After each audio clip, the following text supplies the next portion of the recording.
the video starts, make sure you follow our socials in the description and subscribe so you never miss an episode. Welcome back to the Offbeat Podcast, back again this week, and I am joined by the lovely Tom Collins coming all the way from North Wales. How are we, mate? Oh, good, thanks, mate. Cheers for having us. Mate, thank you very much for coming down. A little bit of a journey for you, isn't it? About an hour and a half-ish? Yeah, an hour and a half, give or take, yeah. Whereabouts in North Wales are you from, then? Flintshire, right on the border. So right on the border. Anyone knows that's basically Chester. I was going to say that. It basically is. Yeah. I mean, if you look at Chester, half of it's split half and half. In the football club, like half in. Yeah, half, it's literally like it's pretty much on the border, really. I think we're just inside of England. So yeah, very close, extremely close. Yeah. We were discussing a little bit off camera, and I want to get this on camera because I'm baffled by this about like the accent thing. Because straight away, I think you sound North Welsh. Yeah. Whereas you said you've had Scouse, Manc. Yeah, 90% of the time, if I go on holiday especially, it's like, oh, you from Liverpool? It's like, no, North Wales. And people can't guess where I'm from. But rarely have, oh, you sound Welsh. That's surprising to me because I think you've got like that North Welsh twang. Yeah. It's good to know. It's good to know. It's good to know. The roots are still there. You've got to be proud to be Welsh, haven't you? But Scouse, I don't think you sound Scouse, really. Is it mainly when you come over to like Manchester area? I don't know, really. It's if I'm ever on holiday and you meet people from England and then they'll just be like, you're from Liverpool, aren't you? And then if I meet Mancunians, a lot of the time they'll call me a Scouser. And like, it's just weird. But where I'm from, in certain towns, you've got different kind of accents. Even like places like Mold, which is 10 minutes away, they're a little bit more well-spoken than I am. Because Flint, Bagel, which is my kind of area, they pick that, a lot of them say, all right, la, and you know what I mean? Like, so there's a little bit of an adopted Liverpudlian thing. I don't know what it is. Is it a generation thing that's just carried on? God knows. There you go. No, because you obviously, since doing this podcast, I've sort of expanded my horizons, and I am a firm believer, and all the Mancs and Scousers can hate me for saying this, but Scousers and Mancs are so similar. Yeah. That's why they hate each other. That's why they don't get on, because they're just so similar. Yeah. And I suppose where you live, sort of good for your career, really. So we'll dive into it. You are sort of like a singer-songwriter, aren't you? Yeah. And where you're based, about an hour away from sort of two massive cities, surely that's got to help with like the gig aspect. It doesn't because I am branded, I'm North Wales, aren't I? So there's no hotspot other than maybe Wrexham, if you're calling that a hotspot, for a music scene. So obviously you've got the likes of the Royston Club. There's a couple of venues in Wrexham. You've obviously got the football takeover, which recently happened a couple of years ago. So there's a little bit of, hype around that. But North Wales as a general music scene, I mean, Wales as a music scene, really, there's not, you'd have to go down to Cardiff if you're going to be playing proper venues and stuff. But yes, Liverpool and Manchester is on your doorstep in a sense, but it's still hard to kind of like break out in those cities because you haven't got that network. Like, I know bands that have been going for less than 12 months in Liverpool and they're selling out gigs like that. And it's like, how do you build that fan base without kind of moving to that city? Do you know what I mean? So it is difficult, but I suppose from my, where I live, I'm very lucky in the sense that like it is literally a stone throw. So, Liverpool's 45 minutes to an hour at a push. Yeah. Manchester's the same. And then, you go the other way, we've got beaches, mountains. We don't realise how lucky we are, really, in terms of, like, the landscapes. Like, we're literally right in the middle of it, so... But it's just... There's no kind of want for it, as in, like, if you play gigs locally, like, people just want to hear covers and, it's full of tribute bands, which is fine. There's a place for tribute bands, but it's like, where's the original hunger, do you know what I mean? So it's like, that's what I'm trying to do. I'm trying to put a stamp on it and hopefully showcase my material as well, but it's just hard. It is hard, especially because like round here there's a very much, if you're from Manchester, there's like, you can work your way up every rung of the ladder, can't you? Because there's countless venues in the centre of town. So you've got to sort of be a bit more savvy where you're based. You can't just sort of jump on a bill, be like, I scratch your back, you scratch mine, sort of thing on there for you. You've got a new single out, haven't you? I say new, it's probably like two months old now, but that's my latest one anyway. I still call it a new single. Especially when you're coming up to sort of like your busy months, your spring, your summer. So I want to know a little bit about Little Louis. where's the idea come from? Because it's quite a somber note in time, sort of on there. Yeah. So I mean, my most recent stuff is very like socially conscious. So my main influences are like the likes of Sam Fender, Jamie Webster. I love writing about real stuff, real stories. So Little Louie kind of comes from partially from my day job. So my day job, I'll give you a bit of background. I work in play work, if you're familiar with that. So we basically facilitate like open access provisions on like parks and playgrounds. Mainly in the summer, we have a big summer program, so kids can come for free. They just play for 2 hours. We have 2 staff on site. They bring like resources, kit bags, sports stuff, and all that. And coming across my experience in the job, you know, I've met so many kids from like deprived backgrounds and you know, kids that just don't have 3 meals a day. And it's just, for me, like I've come from a very supportive background. Mum and dad have been absolutely amazing from day one. You know, they've pushed me to do what I do. And it's just seeing these kids in that light and like thinking how grateful I am. But for me, Little Louie is about kids not being tarnished with the same brush, and no matter what background you come from, you can make something of yourself. Of course. It's helping them believe in themselves in a way. So there's loads of Little Louies and Little Lacey's that, you know, are struggling and that might be heading down, you know, a dangerous path. But it's kind of a song just to shed a bit of light on that, I suppose. Nice. So do you talk about sort of like your influences and sort of being like the Sam Fenders and stuff? Because that is absolutely booming. Not even Sam Fenders, you've got your Jamie Websters. Sort of like is that sort of like where you've been from the start? Have you always sort of learned to sort of be on your experiences, or is that just something as you've sort of naturally grown as an artist? I think it's something that's just naturally grown. I think I've always, so as a kid, I was never like heavy into music, and my mum and dad never really went, go and have a listen to that, son. Yeah, well, I'll slap this album. I'm not come from a musical family. I didn't do it in school, so I was very like unaware of the kind of power of music. But I've always been good at words. Like I loved English in school. I used to write poems and rhymes as a kid. Loved the idea of rhyming stuff. And then, you know, when I started releasing music, a lot of it was, you know, your typical kind of boy meets girl narrative and your experience of relationships. And then as I've kind of grown as an artist, I've kind of gone down that path of like writing about more real stuff really, and just how society in the world is. And I just think it's important. I want kids to learn about it. I want people to hear the real stuff and be affected by it really, because that's where my passion comes from, I think, rather than, you know, a lot of people can write a love song and, you know, it's relatable, it's, you know, resonant and stuff. But I think writing about like the hard hitting, gritty, you know, nitty gritty, real stuff of everyday life. Is where I kind of shine, I suppose. Yeah. So how did it start for you then? Because I'm really surprised that you say you weren't through school or anything like that. I was 17 and I was watching. Well, I say 16 really. I was watching my mate's covers band. Is this in North Wales? Yeah. Yeah, this is back in North Wales now. So as a kid, I was like probably one of the shyest kids ever. I was like a hermit, like even shy from my own family. I wouldn't even go to like family dues and that. And then I watched my mate's covers band, playing loads of indie stuff, your Arctic Monkeys, Oasis, all that.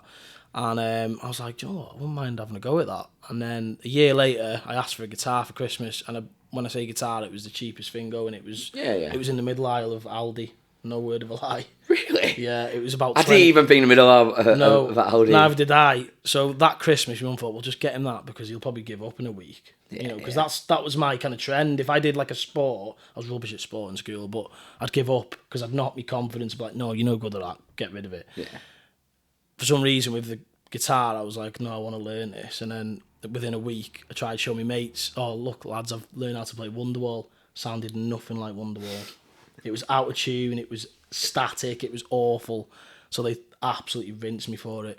A couple of weeks later, I learned like a full song. So that's quite an interesting thought, that, because you said before then, someone knocked you, you'd bin it off. Yeah, why did you not bin music off? I don't know. There must have been something kind of gravitating me towards music because I just didn't want to put that guitar down. I was like, I want to prove these wrong now. And then I just started. I was self-taught. I've never had lessons or anything. Singing, I don't know where my voice come from because I hated doing school plays and everything. So that just kind of came naturally with the words, I think, because I always wrote. Yeah, of course. lyrics. You said you like your English was Yeah. like your favourite thing to do at school. Yeah. Is that sort of like the fascination came from when you obviously when you learning a song, you're learning the lyrics as well. So were you sort of seeing it from more of like an English standpoint, being like, this is why he's done this as a metaphor here for this reason? Yeah, I think that kind of came later on because like my early stuff, I did an EP and it was through I did music at uni in Edge Hill, and the dissertation essentially was an EP for like a certain project. So I did it on Greek mythology, which is a bit random. So each song relates to like a Greek myth, but I put like a modern twist on it.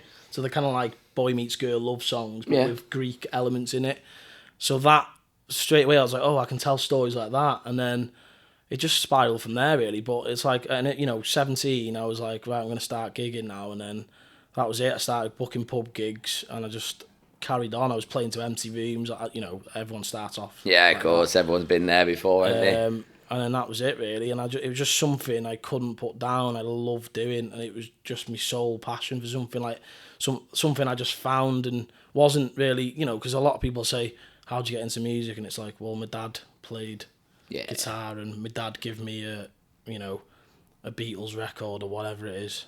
I've never had that really. Like, I had to kind of scramble it for myself. I didn't know who Oasis were until I was 10. Do you know what I mean? Because they split up then. Well, exactly. That's when they split up, yeah. So, do you know what I mean? I was very late to the party, and I guess, but I think it's a blessing in hindsight, because I reckon if I would have started earlier, I might have, I don't know, given up by now. Yeah, good point. Yeah. I think sometimes when you have it, you do lessons and you do it in school, and you have to do all the theory side, because I don't know a lot of theory. I don't know my scales or anything like that. I'm not a guitarist really. I can play chords and I'm happy with that. I can write a song. So I'm grateful for it really. Yeah, interesting. Because it's a different approach to sort of music. Because as you said, it's very common. Your dad gets you into a band. How did you find indie music then? Because indie music is very much introduced by dads. I tend to find quite frequently. Like my dad. Quite frequently for me, and obviously because I'm big into football, so football is naturally very indie music heavy. How did you find out throughout college? Do you know what? I don't even know. I think there was always, like mid 2000s, there was always bands knocking about on, on your typical compilation CDs, your Nows and all that. You had like Razorlight and obviously the Killers, Mr. Brightside and stuff. Phonics, obviously, and then. I think my mate was like, oh, listen to this band, they're called Oasis. And then that was it. I listened to Oasis. And then as I was probably tail end of my teens, so when I started writing songs, I come across like St. Jude, Cortinas, The Cribs. I was like, whoa, there's a whole different world of especially Cortinas, like they're writing so much, like similar to Arctic Monkeys' early stuff. Like I'm not a big Arctic Monkeys fan because I love the earlier stuff. But they were, writing real stuff, and that's when I was like, I can do this. You know what I mean? It's like I can have a go with this, and it's so relatable, isn't it? So I'm not a big Arctic Monkeys fan. No. Like, I'm like you. I like the older stuff. I'm very much like, because I'm not a big musical nerd either. No. I love a folk song. Yeah. Well, that's it, mate. Like for me, music is how it makes you feel. Exactly, mate. And I think for me, I am not ashamed to say, like, my songs are quite poppy, and I don't like, because people tend to shy. They don't like being called a pop band or whatever. It's like, well, pop's in everything essentially, isn't it? Like four chords and the truth, who cares? Like for me, a hooky chorus is something that just grabs me straight away, and that's why I like to make sure my choruses are like catchy straight away rather than just writing gibberish. And I don't know, it's each to their own, isn't it? Of course it's each to their own, yeah. But at the end of the day, if you get a nice little catchy hook, that's what you remember. Yeah, okay, exactly. I mean, look at what the influence in sort of like social media has had on music recently. Everybody's looking for that hook, that little catch where you can get a 20-second clip and keep using it. You're quite active on your socials as well. Is that something that you... Try to be, is that something that you just enjoy doing? Is that something that sort of like you've gradually evolved through, or...? Going back to like COVID, so the guy who produces my stuff, Cal... He's been a huge help from day one, and he's done a lot of my stuff. He's kind of put me on that trajectory, really. Mm-hmm. And he was like, you need to get TikTok. And I was like, I'm not getting TikTok. It's just full of dancers. I'm not doing that. He's like, no, you need to, like, it's a good platform for you. It's a good way to grow as well. I mean, look at some Yeah. bands recently. I mean, the Guest List is one that coming to my mind. They're Yeah. fucking thriving on Yeah, TikTok. yeah. The Cases as well, Yeah. flying on TikTok.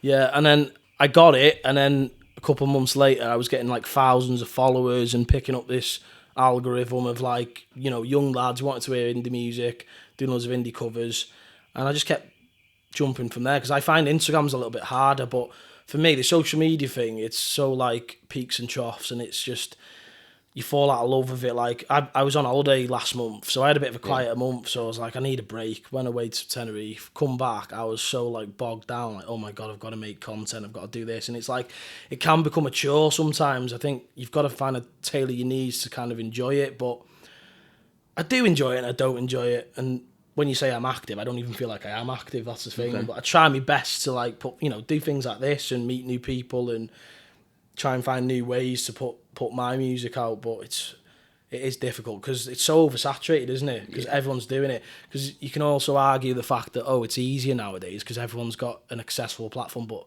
it is and it isn't because there's so many people doing it. There's millions of people in their bedroom playing a tune and putting out, and you know, it's a different kind of landscape now, I suppose, because TikTok, that's where you're finding a lot of like your big stars breaking through, which is mad. Yeah, and like back in the day, like before me and you were born, it was completely different, wasn't it? It was, you know, you'd send a fucking Demos CD in, yeah.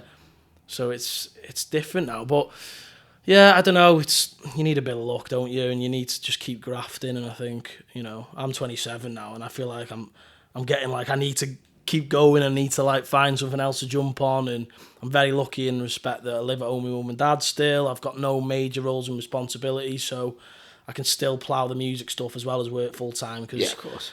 I don't think I'll be able to do it without working. And people, you know, some people say like, well, if you quit your job, you know, you can solely focus on that music thing. But at the same time, Where's like, your money coming from? Exactly. That's the world we live in, I suppose. But yeah, it's huge, social media, but there are some like negatives to it as well. Of course, yeah, I'm not a huge social media guy. No. Not a huge social media guy. Like my TikTok's grew fairly well, but Yeah.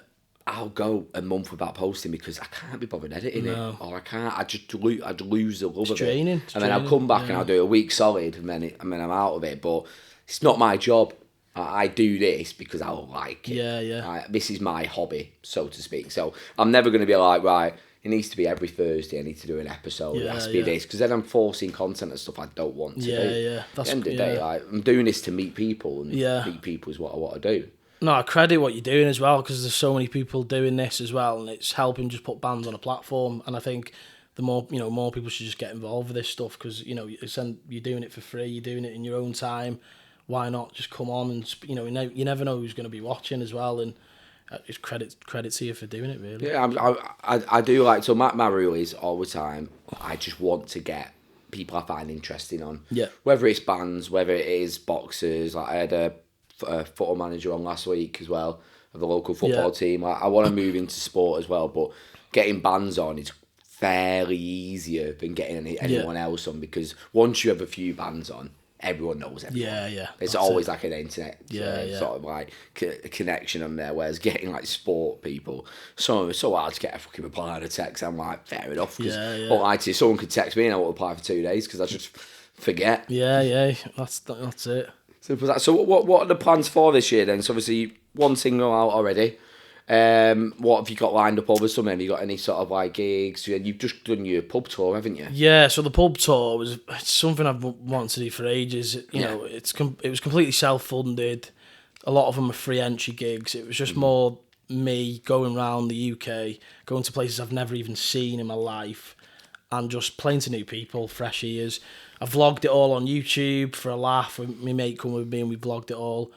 And we just got up to a bit of mayhem and just had a laugh of it, really. Just didn't take it too seriously, do you know what I mean? Because it's hard. I'm not even at a stage where I can be established enough to go on like a proper tour and headline gigs, consistently, because it's so tough at the minute. I don't think I've got a very huge fan base as of yet. So that's like my next kind of goal, is to build this audience, really. And, coming from North Wales adds to that as well. But yeah, I did that from March till about end of May, and then I finished it supporting the Sherlocks in a local venue down the road from me. And then, plans really, it's just I've got loads of for the first time in a while, I've got a lot of songs in the backlog that I Nice. can't wait to show everyone. So I'm working. I've got a new single. I don't know when it's going to be out, but it's going to be the next one. I'm hoping for end of summer, but we'll see. And then I'd love to do another headline somewhere. Jumping on any support slots. I've got a few gigs coming up later on in the year, but yeah, it's just trying to keep going. Expensive, isn't it? It's expensive. Is, mate, yeah. So hoping for some cool things happening. Yeah, 100%. And you never know what can happen. As you said, it only takes you one support slot. You've got someone in the crowd right there, and straight away you could have 2 gigs off the back of it, really. Yeah. How did the Sherlock's gig come about then, supporting them? Is it just a venue that you played before, or...? Yeah, it's in the Tiv. The Tiv is literally 10 minutes down the road from me in a place called Buckley. So the Tiv is like such a historic venue. Like Oasis have played there, the Charlatans, the Snuts sold it out a few years ago. It's had so many big bands there. It's 100 years old, but it's kind of a venue. You know, I went as a kid. They used to do like your crisps and pop night there. You know, so when I was like 14, used to go, try and pull some girls or whatever, and you go your fucking J2Os and all that. Yeah. And that was it. You know, my mum and dad met there as well, so they met in like 1991 in the Tiv, which is a bit of like a full circle moment. Yeah. So it's always been like a bit of a pipe dream to just play there because it's one of the only like lasting venues that we've got in North Wales. And the Sherlock's thing, so I supported them in Wrexham at a couple of Christmas shows in like a local bar called The Parish. Dead intimate gigs, so I got that through the guy that runs it. He had me on there a couple of Saturday nights. He said, listen, the Sherlocks are coming, do you want to support? I was like, yeah, 100%. So I did a couple of Christmases with them, and then when the tour got announced, I saw Buckley was on the tour poster, and I just thought, it makes sense, I'm a local artist. Shoot your shot. Yeah, and they're quite good at kind of putting on local bands and artists as well, which is nice. So I messaged them, and I got loads of my mates to tag me in the post, and then they messaged me in January and said, listen, you've got it if you want it. I was like, sound. So yeah, that come about, and I just thought it'd be cool to do the pub tour and then end it with that. So it was just a nice kind of round off. So yeah, they were good enough to put me on, to be fair, and it was a good crowd to play to, like a few hundred, which for me is quite big. So yeah, it was cool. So what sort of places were on your pub tour then? Like where did you go in up and down the UK? So I did it all myself. So I've got no manager or anything. So I was messaging, emailing, calling pubs up and down the country. I wanted to get London, I didn't get that. Sheffield, I couldn't get. Birmingham, places like that. And then I just ended up getting these random places. So I played in Kendal. Nice. That was the first one. Beautiful up there. I did Barnsley in the Garrison. I did where else was I? Like Stoke-on-Trent. Just random places, where there's probably not much of a vibrant scene going on. With North Shields was ace. I played in Sam Fender's old bar. Nice. The Low Lights, that was ace up there. I'd go back up there in a heartbeat. The people just love, really sound. And was this just on like a weekend? Was it just like people passing by? Or? Yeah, so I planned it around weekends because obviously I work full time and I'd have to figure it out and be I'd a nightmare, finish and you'll leave. Yeah, and I was lucky enough that I get an early finish on a Friday, so some of them I could just shoot up straight after, straight there. which is ideal. I think one of them landed on Good Friday, which is a bank holiday, so that was easy enough. So yeah, I did Cardiff on that date as well. Places I've been before as well, so Chester's down the road for me. There's a little bar that gets booming. We did one there. Northwich, loads of random places. To be honest. A lot up north really, because I struggled getting the southern ones, but I did as best as I could really, just to kind of get in touch with everyone and just go and do it. And the whole point of it was just to meet new people and hopefully showcase my music, and just pick up a new set of fans hopefully. But it was a good laugh at the end of the day. That's all that matters, isn't it? As you say, it's a hobby. Yeah. You need to make sure you enjoy it. Exactly. Otherwise, what else is going to happen? I've always lived by that. I think the day I stop enjoying it will be the day I call it quits. I think. Yeah. What's the point? We're not in it for the money. Do you know what I mean? We're here for a laugh. We're here to enjoy it and hopefully progress along the way. So. Do you know, because I've seen you do a few sort of festival slots here and there, sort of day festivals and whatever. Do you prefer sort of the festivals where it's a completely sort of new crowd where you got to win them over, or are you preferring sort of a headline show where people know and they're coming to see you? I don't know. I can't really say I've done like any major festivals really. I'm doing Diva Fest, which is in Cheshire, in a couple of months. But like I think festivals are good because again, there's a range of people there, and you can pick up probably new people as well, new fans. And I quite like the open outdoor gigs. Yeah, I think they're really good. So yeah, I think probably them really. But again, I'd love to do like my own headline tour, but I just don't know if it's feasible at the minute. So it's funding it as well, isn't it? Yeah, and it's just being able to sell tickets and pick up a bigger audience. It's so hard. Like it's a big skill. Would you ever think about moving to like a big city, or are you happy sort of? I don't know. In North Wales. Yeah. As well as pushing myself, my aim is to push North Wales as well and put a stamp on that. Like I'd love to kind of highlight, you know, because I'm sure there's plenty of talent in North Wales. It's just knowing where to find it and people knowing where to go, kind of thing, really. So I want to put you know, there's no major festival in North Wales either, so it's like there's nothing for people to kind of jump onto. So what would be sort of like your goal then to grow North Wales? Would you sort of have you got like a local pub where you try and invite artists down? I mean, we've got open mics and stuff, but you know, a lot of the people gigging, it's all like cover pub gigs, and that's absolutely fine. If people are happy doing that, great. Yeah. You know, I've done my fair share, and for me, it's not as I don't get as much as a kick out of it anymore. So you know, I want to showcase my original stuff, and I'd love to do like an open mic tour or do some sort of festival that promotes original music and highlights what talent we've got, because you know there is talent there. It's just again there's nowhere to find it. Of course, it's not. And again, that would be a great way for networking. I think putting on your own show could always work. Just have yourself headlining it. Yeah, that's it. You never know, do you? Yeah. Especially if you can get into a pub and maybe like, yeah, you can just come. Because at the end of the day, pubs need entertainment, don't they? A lot of the time, because it's a man with a guitar, you're walking past, you hear it, you're going to go in, aren't you? Yeah. Rather than just getting by. That's excellent. Well, we'll have a quick break there, and then part two, I want to dive into, I want to hear your story as well, because you did feature on a TV show. Yes. As well. And just want to dive more into sort of like your musical background, sort of see if there's any like hidden gems you listen to that might not be indie related. See you in part two.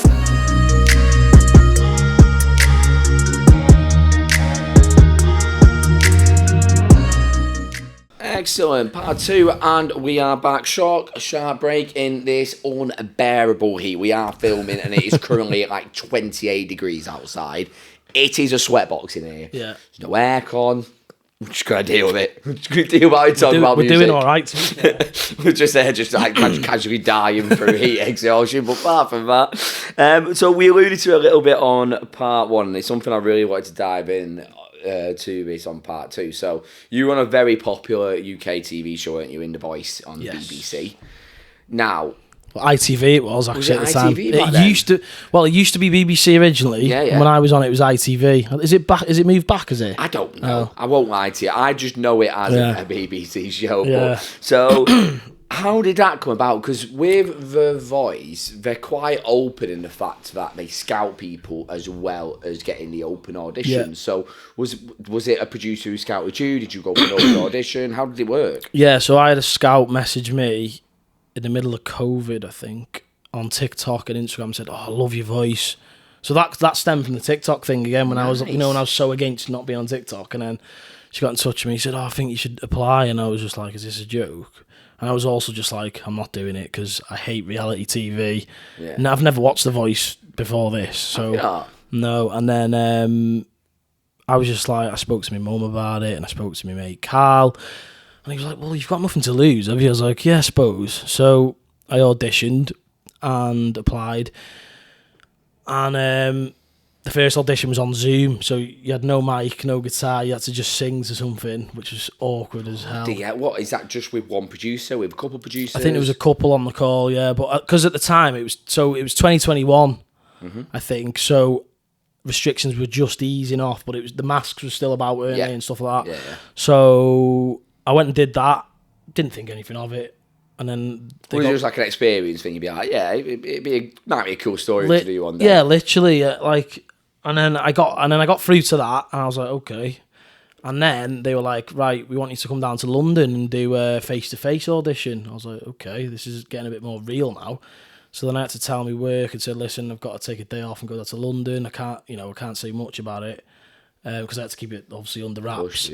Stayed in a hotel, went down there, and then obviously they still had the big plastic screens in front of them in this audition room. It was like an ITV like HQ. There was a big Love Island bottle. But as you come in, I was like, this is a bit surreal, it's a bit mad. Did that, and then I got through to the next bit. And then basically it was like, you're through to the blind auditions. So I had to go to Manchester and do a dress rehearsal with the proper live band and everything. So I stayed over for that. And then it was like October time, I had to go and do the blind audition. And when I got through to that, they didn't tell you what time you'd be on or nothing. So you stayed over. It was in obviously Media City, and they picked me up about 8:45 in the morning, black cab, ran me round to the studio, and then they put you in a waiting room with all these people, and obviously the chairs were distanced. Yeah. Still, so you can't really network in there, can you? We could, but it was just like. Because you're all sat, you had to sit in your seat. If you were in the room, you had to sit down. Yeah. And then obviously, like, they give you a poncho so you didn't make if you're eating food, so you didn't make a mess of your attire because that's what you're going to be seen as on telly and stuff. So they had to iron your clothes, they had to do your hair, your makeup and all that rubbish. And they take your phones off you in the middle of the day. And then I still didn't know when I was going to be on. And at this point, I'm thinking, I just want to get on and do it. Like, just let me get on and do it because I get it over and done with. But there's people in that room, they've been dreaming of this since they were 5 years old. They've been to drama school, they've been to music school. Yeah. It's their dream to win this thing. The rehearsing in the toilets, you can hear them do all that. I'm just sat there like, I'm just a lad from North Wales. I picked up guitar when I was 17. If they don't like it, I don't care. Get me on the stage, let me just do it. We do it and I'll go away. So then I'm waiting. I've been there since 9 o'clock in the morning, and there's only about 3 of us left now, and this is at about 8 at night. And I didn't get on till 9. Oh dear. So 12 hour. So no phone or nothing for about half the day. And then I'm backstage, and they're doing like all the B-roll footage and interviews. And then they put me on, and I get 90 seconds then to do this song. So we rehearse a song. I did Dakota by Stereophonics. I'll go into a little bit more on that.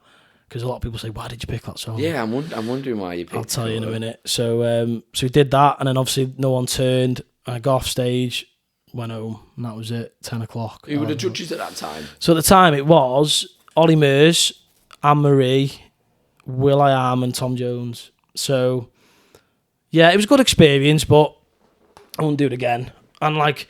The song thing, so that come about with, they basically say, right, send me 5 songs that you're confident with that you think you'd be good at. So send them 5, they come back with 3 songs that aren't in that 5 that they think you'd be good at, and you have to pick from that 3.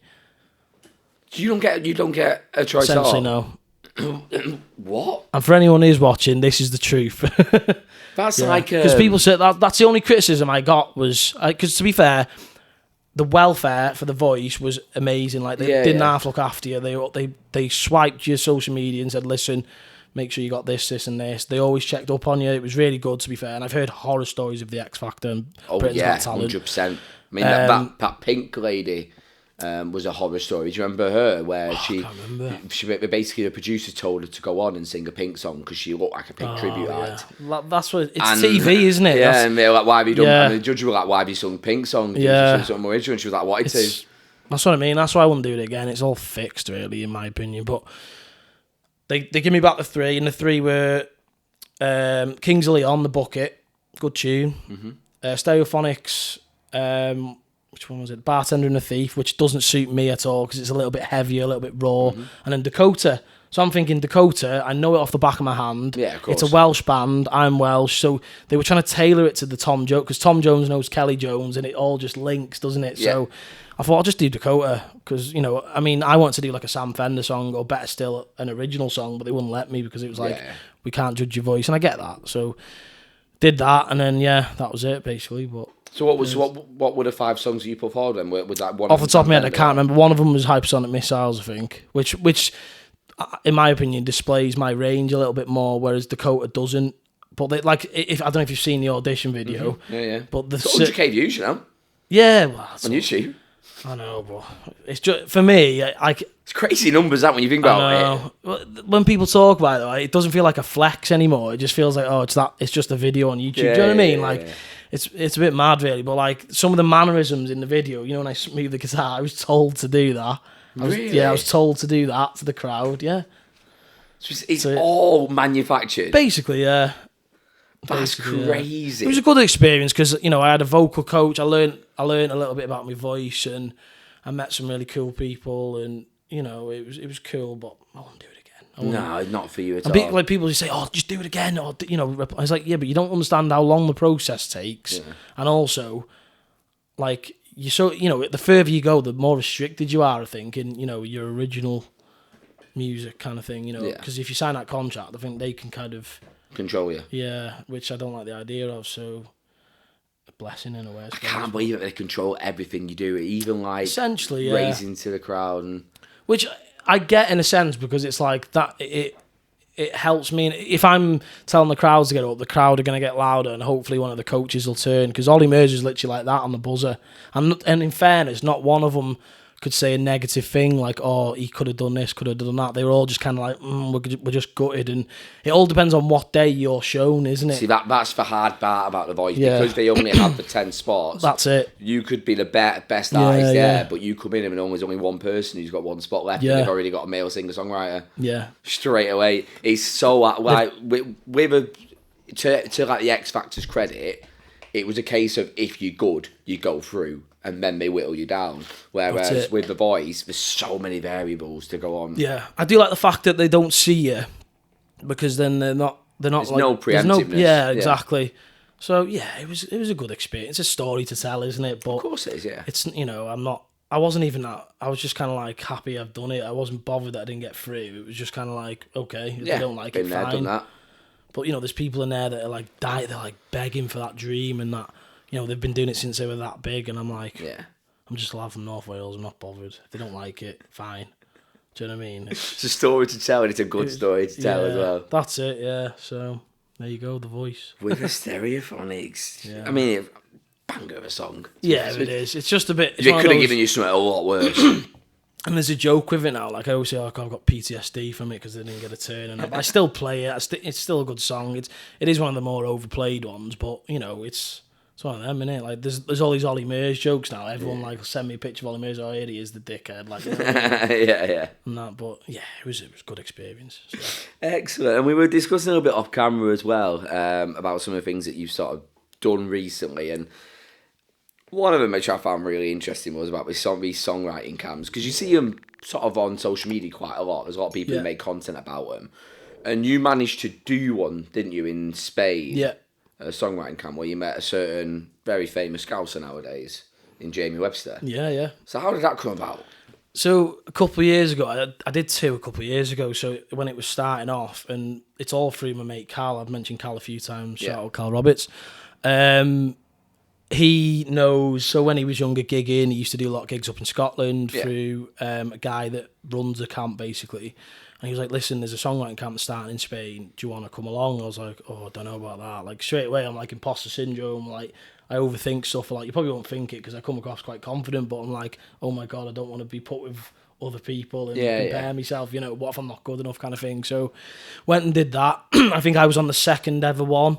And then I went again in the following April. And back then, it was very, like, it was less regimented and there wasn't as much structure and it was very different, but now 2 years on, it's progressed so much, and they've had like so many bigger guest writers. And then Jamie Webster come up last year, got announced. I was like, all right, okay. And then I wasn't gonna go, and then my mate and my girlfriend were like, you need to go. Like if anyone's gonna hear your songs, it's Jamie Webster. So I was like, okay, let's just do it. So I thought I'll tie it in with the pub tour because it was bang in the middle of the pub tour. I can vlog it all. And we went, and it was probably one of the best weeks of my life, easily. Like, it was just so...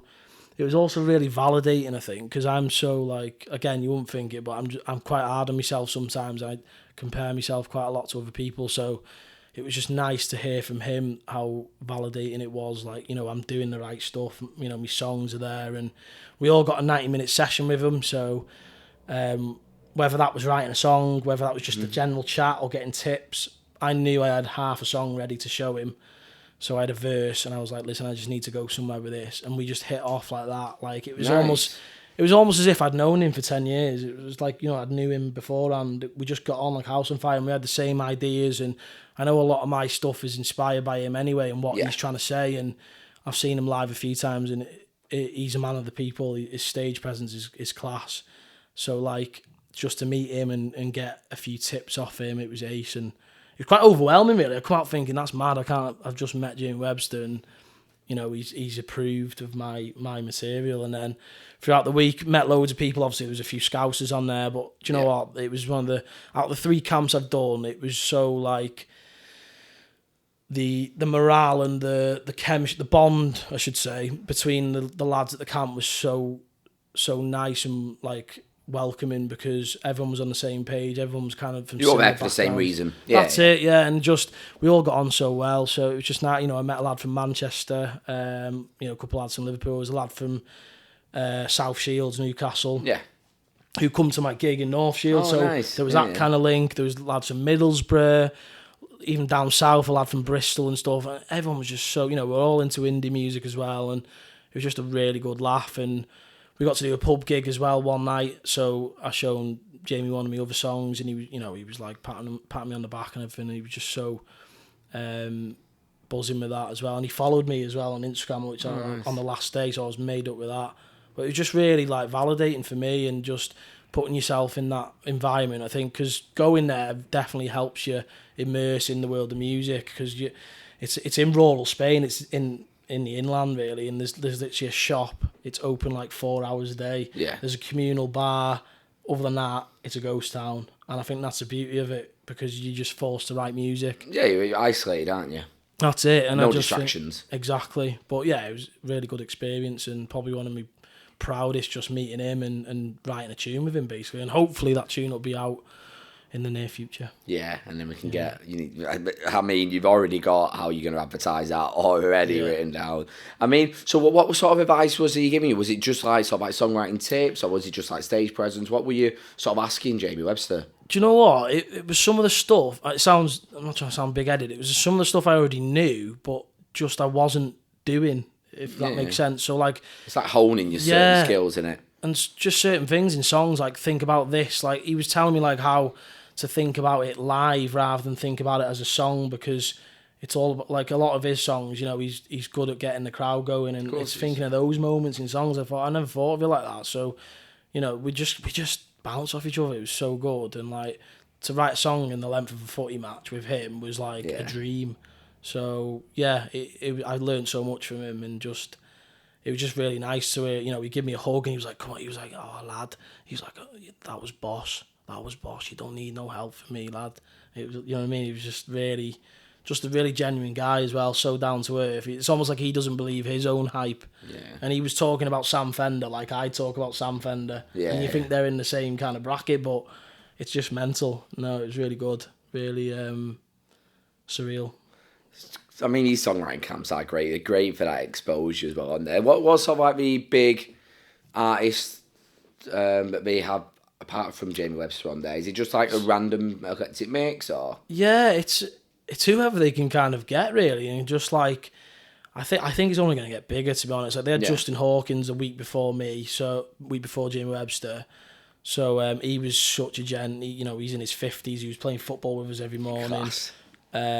He stayed actually. So, I'd love to meet him. I just feel like I could have a great pint with him. Yeah. Have you watched his podcast? I like his TikTok clips. They're very, very short and concise and that. I just like how, do you know when you just watch someone and it's just natural? They're not an act. Yeah. They're just literally, he's a guy who doesn't really care about the music that he likes, and he knows what, he's very comfortable in himself. That's how he comes across anyway. He was like, he was jamming with us till about 2 a.m. We were just doing loads of different tunes. He was just a really nice guy, and just gentle, and you could just learn so much from him. He's a wizard, isn't he? But his podcast as well, the way he talks about different music and different artists, and it just puts like a different perspective on things really. But yeah, real gent. But I think it's only going to get bigger. Like I said off camera, you know, they had Carl Barrett last year from the Libertines. They've just had Sandy Tom there, Blaine Harrison from Mystery Jets, Reverend the Makers a couple of years ago.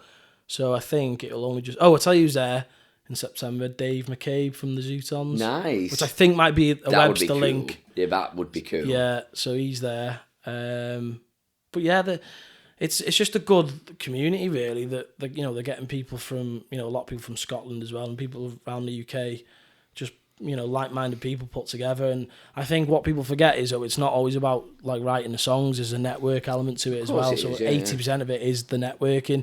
I've managed to bag support slots with The View and, have other opportunities from that camp just from meeting Kyle and, yeah. It's key, in it. It is key. And the day you're putting yourself out there and you're sort of showing a different side to you. And if it can help you, then why would you not do it? We were talking a little bit about sort of like your influences as well, because everyone's got a stereotypical indie influences. You've Oasis, got your Oasis, Arctic Monkeys.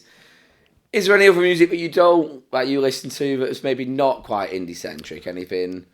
What's your, say if you went on Spotify and you shuffled, or I had to play me 5 songs, is there any artists on there that are quite different? I said to you before, like, I love a catchy chorus, I love pop melodies, I love cheese. Like, from a kid, the cabinet in our house was filled with, like, the Pop Party CDs. Yeah, Manals and... Yeah, and all the boy band stuff, and, like Busted and McFly, even massive influences for me from when I was a kid. Like, I just wanted to be in Busted. I thought I was in Busted, and like, I think like, people throw shade on it because they were branded as a boy band back in the early 2000s. Now they come back and are a little bit, I wouldn't say heavier, but like, they're managing to bag download slots and stuff like that. Yeah, because it's Charlie Simpson. Yeah, well, that's it. And like James, I think James Bourne and Tom Fletcher, like, they're like geniuses in the songs. I know some of them are silly, but they're great tunes. Like, they're just catchy, and they're the generational tunes. Like, for me, I'm going to watch them in October, I said to you before, didn't I? But I just think catchy choruses and those pop melodies, they instantly got me hooked. So they were probably my early influences, really. Like, before I even knew about getting into music. But just listening to them and wanting to be in a band. Like, a lot of people have always wanted to be in, Oasis and stuff growing up. I never really had that. I missed that gap. So it was whatever was in that cupboard. And there might have been Robbie Williams in there. There might have been Westlife, They were just, but those choruses have always like rang. Resonate with you, yeah. And There's a little bit of disagreement we got as well, because I'm very much of a believer that I think McFly are better than Busted. Yeah. I just think individually as band members they're so much better. However, I think Charlie's the best out of all of them. So I think Charlie's leagues, he's up there. His voice is unbelievable. He's just, I love the variety. Yeah. Like, if you ever listen to him on in Fight Star and his allegedly, potentially rumoured new band that he's created, no one knows. Yeah, what was it, President? I mean, he's so well fucking obvious, him. Isn't it? He's so him. He's done the Masked Singer though, isn't it? So he's literally screaming. As soon as he came out of download, he started screaming. I was like, oh, it's Charlie. I was like, straight away, it's exactly him. If it's not him and it's James Arthur, fair enough. But the build, it's not a James Arthur build, is it? But yeah, I think Charlie is such an amazing singer and his variety is amazing. But as a band, I just think McFly work perfectly. Yeah. But you're more of a mindset of you prefer Busted. I think I've always been Busted from the early days just because Busted started it off in a way, and I think if you go hit by hit, I prefer the hit singles of Busted than McFly. But I can appreciate because I love McFly as well, and I think they've got a better gel, a better blend, together as a band. They've done it longer, they've had more music out. Like, some of I know now, like, I think James's voice, he's lost his voice a tiny bit, but I think he's more than anyone, like, he was buzzing that they got back together, do you know what I mean? Because it was kind of his thing, and same with Matt as well. Like, Matt, I know Matt struggled with addiction, didn't he? I don't know if you've seen that. Yeah, documentary did as well with Emma. Yeah. So, like, it was great to see him come back. But like you say, Charlie's just another level. He's just someone. He's such a cool guy. Yeah. I would again. We talk about people to a pint with. Charlie's on that list for me. I just reckon it'd just be so easy going, and we'd just have a laugh. Yeah. What are your favourite Busted songs then? Who's David? Interesting. Yeah, I love slow and like melancholy stuff. I was talking about before, but like Who's David's one of my favourite. 3 a.m. I knew you were going to say 3 a.m. as soon as you said I saw one. You said no as well. That one, yeah. I'll probably say them three, really. Probably my favourite. I'm excited for the gig, though, because the way they're branding it with Busted versus McFly, I was talking to my sister about this, so I'm also going to the Manchester, the same gig as you. I don't know, is it going to be Busted set, McFly set, or is it going to be a few songs each, or how it's going to happen? No, I'm not sure what's going to happen either. Because it's like a battle of the bands thing, isn't it? So I'm guessing like they might, so like McFly might come out and then Busted will like interrupt it or something. I don't know. Or is it going to be like sort of like half a stages each, and it'll just be one song?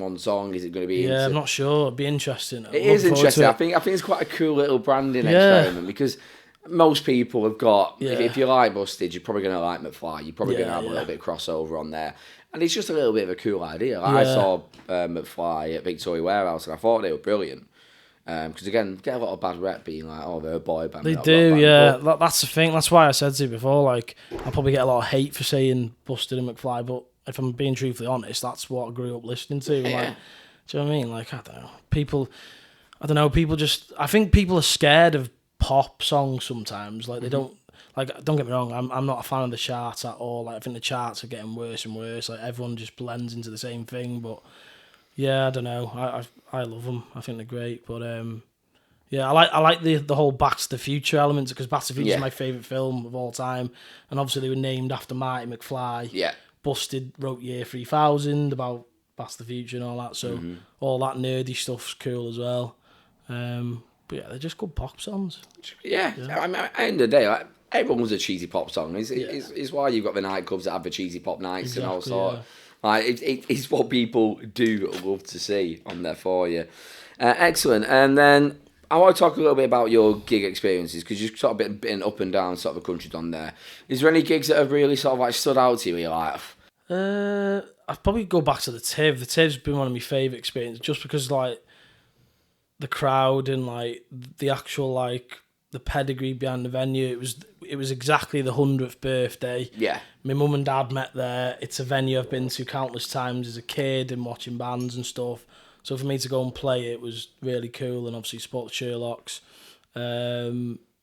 Yeah, I'd probably say that one really. Nice. I mean, if you've got something that's steeped in culture, it's straight away you're like, right, we've got to go there. Yeah, yeah. You alluded to one as well in Scotland that you played. Yes. Was it like a birthday celebration? Yeah. So I forgot about that. Yeah. So I got asked to do, so through the guy doing the songwriting camps, he asked me to come play a 50th, like a private party thing up in Scotland. So I was like, oh yeah, cool. And he said, yeah, there's going to be Ocean Colour Scene, Bez from Happy Mondays, John Power from Cast on the bill. I'm like, okay, that's cool. So we went up, it was like a mansion of a place, massive kind of canopy thing. There's like a main stage and then there's like an acoustic stage afterwards. We got like free drinks and everything. The guy was really sound. So I drove all the way up to Scotland with my mate and we just went and did it. It was ace. And then in the green room there was like signed guitars from like Chris Martin, Sam Fender, and we were just jamming. In fact, we were jamming to Busted songs in there with Kyle Faulkner from The View. So like it was a mad little experience. I remember just chatting away to some people and then Bez kind of grabbed me and went, "Oh, you Tom?" I said, yeah. I said, nice, lovely to meet you, mate. And he was like, "Oh, mate, your set was like top class straight." He just grabbed me straight away. I thought, what a genuine guy, do you know what I mean? Like, Happy Mondays, like, mad.